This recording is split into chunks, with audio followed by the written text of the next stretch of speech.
Bon mes Marseillais, c'est votre semaine, elle est gratuite celle-ci.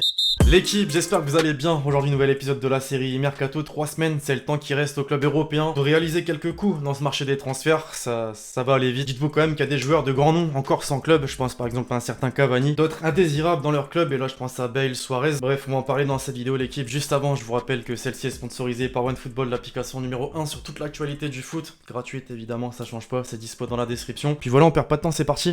On entre dans le vif du sujet désormais, l'équipe en France pour commencer aujourd'hui avec l'Olympique Lyonnais. Le dégraissage continue après les départs de Touzard, Terrier, Guiri, Marsal, Raphaël et plus récemment Tataruzanu qui retourne en Italie du côté du Milan AC et Tété vers Fulham pour un montant de 3,2 millions d'euros. L'OL n'en a pas fini et doit se délester encore de certains joueurs après la non-qualification du club en Ligue des Champions. Selon RMC Sport, Bertrand Traoré va s'engager avec Aston Villa contre un chèque de 19 millions d'euros. L'ailier de 25 ans a passé sa visite médicale ce lundi. L'officialisation, elle, interviendra demain dans la journée. Un très joli coup clairement pour Olas et Lyon qui avait déboursé 10 millions d'euros en 2017 pour l'enrôler à Chelsea. C'est pas tout, on l'annonce depuis quelques temps en partance vers le Barça et surtout depuis l'arrivée de Ronald Koeman. Le transfert de Memphis Depay serait bouclé. Hier, Sky Italia annonçait que les Blaugrana préparaient une offre pour le néerlandais. Aujourd'hui, le journal L'équipe estime qu'un échange serait préférable pour éviter une indemnité de transfert. Cependant, la véritable information nous vient du Télégraphe hollandais, journal le plus important du pays, qui estime que le Lyonnais formera un duo avec Messi et qu'il retrouvera son ancien sélectionneur au Camp Nou. L'OL devrait récupérer les 25 millions d'euros espérés dans l'opération. L'annonce officielle, quant à elle, pourrait intervenir cette semaine. De belles affaires donc pour le club rhodanien, mais lyonnais, un avis en commentaire. Toujours en France, le PSG qui est au cœur de la tourmente après un mauvais début de championnat compte toujours se renforcer à 3 semaines de la fin du mercato estival. Après avoir trouvé son latéral droit en la personne d'Alessandro Florenzi, Leonardo travaille sur l'entrejeu et un nom fait son apparition, celui de Boubakary Soumaré du LOSC, un joueur qui a d'ailleurs été formé au PSG. À en croire Téléfoot, le club de la capitale aurait été séduit par son profil et aimerait tenter le coup, ce qui confirme une fois de plus les dires de Leonardo dans le CFC, à savoir se pencher sur le marché français. Reste évidemment à savoir la position du club lillois à propos de son joueur qui visiblement ne sera pas retenu. À en croire les propos de Gérard Lopez le 2 septembre dernier au micro de Téléfoot, je cite: à part Boubakary que j'adore, mais vu qu'on joue à deux au milieu, il lui faut de la patience, la porte est ouverte s'il veut partir, mais pour les autres, il faut discuter. Affaire à suivre donc. À l'étranger, maintenant on en parlait un peu juste avant avec le dossier Memphis Depay, le Barça s'agite dans ce marché des transferts après la fin du feuilleton Messi. Parmi les indésirables après Rakitic parti vers son ancien club de Séville, Vidal devrait à son tour faire ses bagages. À en croire la radio catalane RAC1, le club catalan serait tombé d'accord avec l'Inter Milan sur les bases d'un transfert à 500 000 euros plus des bonus pour le Chilien. Le joueur, lui, aurait accepté de baisser son salaire pour son retour en Serie A. Sur le côté des arrivées, maintenant le jeune défenseur espagnol Eric Garcia est toujours dans le viseur, c'est même une obsession visiblement. Après une première offre de 10 millions d'euros, malheureusement refusée par les Citizens, les Blaugrana ne comptent pas s'arrêter là. D'après la presse catalane, une nouvelle offre à hauteur de 15 millions d'euros devrait être formulée cette semaine au club anglais. Alors suffisant pour les convaincre de lâcher le joueur?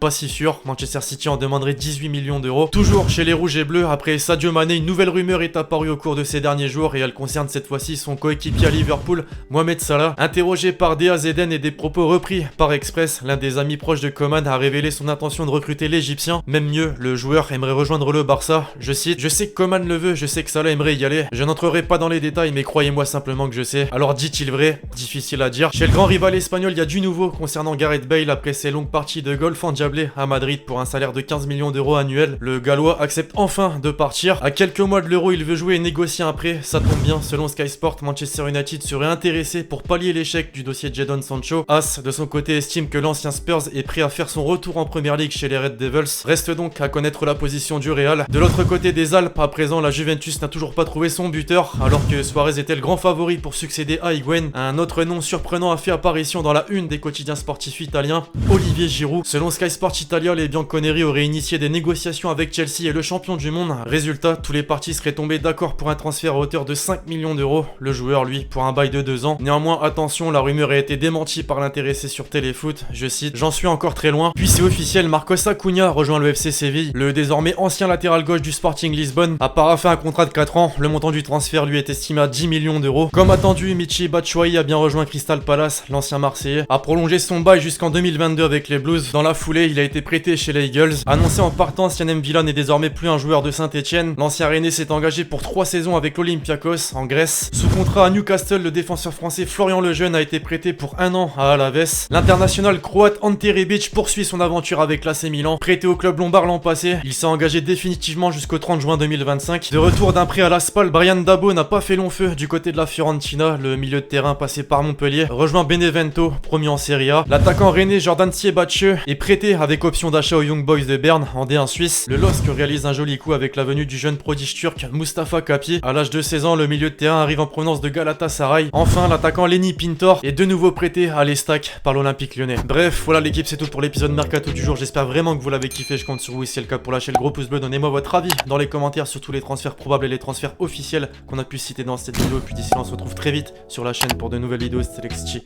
Ciao.